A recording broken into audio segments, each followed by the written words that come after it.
Hi hello ನಮಸ್ಕಾರ ವೀಕ್ಷಕರೇ, ನಾನು ನಿಮ್ಮ ರಾಕಿ ಕನ್ನಡಿ ಮಾಡ್ತಿರೋ ನನ್ನೆಲ್ಲ ವೀಕ್ಷಕರಿಗೂ ನಮಸ್ಕಾರಗಳು ವೀಕ್ಷಕರೇ. ನಿಮ್ಮ ಹತ್ರ ಲ್ಯಾಪ್ಟಾಪ್ ಇದೆಯಾ? ನಿಮ್ಮ ಒಂದು ಲ್ಯಾಪ್ಟಾಪ್ನಲ್ಲಿ ಸ್ಕ್ರೀನ್ ರೆಕಾರ್ಡ್ ಯಾವ ರೀತಿ ಮಾಡ್ಕೊಳ್ಳೋದು ಅನ್ನೋದ್ರ ಬಗ್ಗೆ ನಿಮಗಿನ್ನೂ ಮಾಹಿತಿ ಇಲ್ವಾ? ನಿಮ್ಮ ಒಂದು ಲ್ಯಾಪ್ಟಾಪ್ನಲ್ಲಿ ಯಾವ ರೀತಿ ಸ್ಕ್ರೀನ್ ರೆಕಾರ್ಡನ್ನು ಮಾಡ್ಕೊಳ್ಳೋದ್ರ ಬಗ್ಗೆ ನಾನು ನಿಮಗೆ ತಿಳಿಸ್ಕೊಡ್ತೀನಿ. ನೀವೇನಾದರೂ ನಮ್ಮ ಚಾನಲನ್ನು ಹೊಸದಾಗಿ ವೀಕ್ಷಣೆ ಮಾಡ್ತೀರಿ, ನಮ್ಮ ಚಾನಲನ್ನು ಸಬ್ಸ್ಕ್ರೈಬ್ ಮಾಡ್ಕೊಳ್ಳಿ ವೀಕ್ಷಕರೇ. ನಿಮ್ಮ ಒಂದು ಲ್ಯಾಪ್ಟಾಪ್ನಲ್ಲಿ ಈ ರೀತಿಯಾಗಿ ಸೆಟ್ಟಿಂಗ್ಸನ್ನು ಮಾಡಿಕೊಂಡ್ರೆ ನಿಮ್ಮ ಒಂದು ಲ್ಯಾಪ್ಟಾಪಲ್ಲಿ ಸ್ಕ್ರೀನ್ ರೆಕಾರ್ಡ್ ಆಗುತ್ತೆ. ಬನ್ನಿ ಅದ್ರ ಬಗ್ಗೆ ಮಾಹಿತಿಯನ್ನು ನಾನು ನಿಮಗೆ ತಿಳಿಸ್ಕೊಡ್ತೀನಿ ವೀಕ್ಷಕರೇ. ಇವಾಗ ನೀವು ಕೂಡ ಲ್ಯಾಪ್ಟಾಪನ್ನು ಆನ್ ಮಾಡ್ಕೊಳ್ಳಿ. ನಾನು ಈ ಒಂದು ವಿಡಿಯೋ ಏನು ನೋಡ್ತಿದ್ದೀರಾ, ಈ ಒಂದು ವಿಡಿಯೋ ತಕ್ಕಂತೆ ನೀವು ಕೂಡ ನಿಮ್ಮ ಒಂದು ಲ್ಯಾಪ್ಟಾಪಲ್ಲಿ ಆ ಒಂದು ಸೆಟ್ಟಿಂಗ್ಸನ್ನು ಯೂಸ್ ಮಾಡ್ಕೊಳ್ಳಿ. ಹಾಗಾಗಿ ನಿಮಗೆ ಬೇಗ ಹೆಲ್ಪ್ ಆಗುತ್ತೆ. ಇವಾಗ ನನ್ನ ಒಂದು ಲ್ಯಾಪ್ಟಾಪಲ್ಲಿ ಇವಾಗ ತೋರಿಸುವ ಹಾಗೆ ಇಲ್ಲಿ ವಿಂಡೋಸ್ ಮೇಲೆ ಕ್ಲಿಕ್ ಮಾಡ್ತಿದ್ದೀನಿ. ಇಲ್ಲಿ ವಿಂಡೋಸ್ ಮೇಲೆ ಕ್ಲಿಕ್ ಮಾಡಿದ ತಕ್ಷಣ ಈ ರೀತಿಯಾಗಿ ಒಂದು ಪೇಜ್ ಓಪನ್ ಆಗುತ್ತೆ. ನಿಮಗೂ ಕೂಡ ಇದು ಒಂದು ಪೇಜ್ ಹೆಂಗೆ ಓಪನ್ ಆಗುತ್ತೆ ಅನ್ನೋ ಗೊತ್ತಿದೆ. ಹಾಗೆ ಇಲ್ಲಿ ಸೆಟ್ಟಿಂಗ್ಸರ ಮೇಲೆ ಕ್ಲಿಕ್ ಮಾಡಿದ ತಕ್ಷಣ ಈ ರೀತಿಯಾಗಿ ಒಂದು ಪೇಜ್ ಓಪನ್ ಆಗುತ್ತೆ. ನಾನು ಡೈರೆಕ್ಟಾಗಿ ಗೇಮ್ ಬಾರನ್ನು ಓಪನ್ ಮಾಡ್ಕೊಂಡಿದ್ದೀನಿ. ನಿಮಗೆಲ್ಲ ಈ ಒಂದು ಪೇಜ್ ಓಪನ್ ಆಗಿಲ್ಲ ಅಂತಂದರೆ ಈ ಒಂದು ಹೋಮ್ಗೆ ಹೋಗಿ ಅಲ್ಲಿ ಕ್ಲಿಕ್ ಮಾಡಿದ ತಕ್ಷಣ ಹೋಮ್ ಓಪನ್ ಆಗುತ್ತೆ.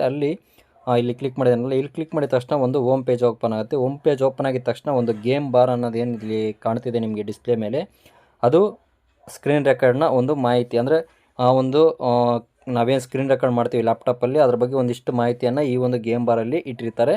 ಹಾಗಾಗಿ ಎಲ್ಲ ಮಾಹಿತಿ ಕೂಡ ಈ ಒಂದು ಗೇಮ್ ಬಾರಲ್ಲಿ ಸ್ಕ್ರೀನ್ ರೆಕಾರ್ಡ್ನ ಯಾವ ರೀತಿ ಸ್ಟಾರ್ಟ್ ಮಾಡಬೇಕು, ಅಥವಾ ಶಾರ್ಟ್ಕಟ್ ಕೀಸು ಮತ್ತು ವಿಂಡೋಸ್ ಶಾರ್ಟ್ಕಟ್ ಕೀಸ್ನಲ್ಲಿ ಯಾವ ರೀತಿ ಸ್ಟಾರ್ಟಿಂಗ್ ಮಾಡಬೇಕು ಅನ್ನೋದು ಕೂಡ ಒಂದಿಷ್ಟು ಮಾಹಿತಿಯನ್ನು ಇದರಲ್ಲಿ ಅಪ್ಲೋಡ್ ಮಾಡಿದ್ದಾರೆ.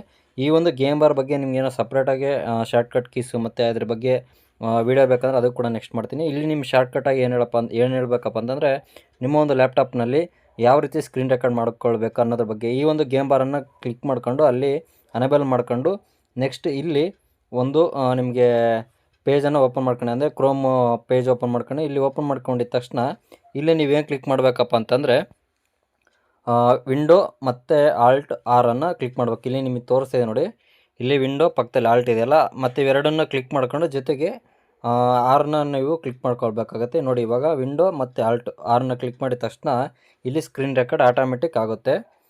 ನೋಡಿ ಇಲ್ಲಿ ತೋರಿಸ್ತಿದ್ದೀನಲ್ಲ, ಇವಾಗ ಆಗುತ್ತೆ. ನೆಕ್ಸ್ಟ್ ನೀವೇನಾದ್ರು ಪೇಜನ್ನ ಮತ್ತು ಇದನ್ನ ಕಟ್ ಮಾಡ್ಬೇಕಂದ್ರೆ ಅಲ್ಲೇ ಆಪ್ಷನ್ ನಿಮ್ಗೆ ಗೊತ್ತಿರುತ್ತೆ. ಮತ್ತು ಪಕ್ಕದಲ್ಲಿ ಮೈಕ್ ಕೂಡ ನೀವು ಅನೇಬಲ್ ಮಾಡ್ಕೊಬೇಕಾ ಬೇಡ ಅನ್ನೋದು ಕೂಡ ಇದೆ. ಒಂದು ಇಷ್ಟು ಅಲ್ಲಿ ಮಾಹಿತಿ ಕೂಡ ಇರುತ್ತೆ. ಆಲ್ಮೋಸ್ಟ್ ನಿಮ್ಗೆ ಗೊತ್ತಾಗಿರುತ್ತೆ. ಈ ಒಂದು ಸ್ಕ್ರೀನ್ ರೆಕಾರ್ಡ್ ಒಂದು ಏನು ಪೇಜು ಅಲ್ಲಿ ಲೈಟಾಗಿ ಕಾಣ್ತಿದೆಯಲ್ಲ ಒಂಥರ, ಅದು ನಿಮಗೆ ಗೊತ್ತಾಗುತ್ತೆ. ಈ ಒಂದು ಮಾಹಿತಿ ನಿಮ್ಗೆ ಏನಾದರೂ ಕ್ವಶನ್ಸ್ ಇದ್ದರೆ, ಡೌಟ್ ಇದ್ದರೆ ನಮ್ಮ ಕಮೆಂಟ್ ಬಾಕ್ಸಲ್ಲಿ ಹಾಕಿ ಅಂತ ಕೇಳ್ತೀನಿ ವೀಕ್ಷಕರೇ.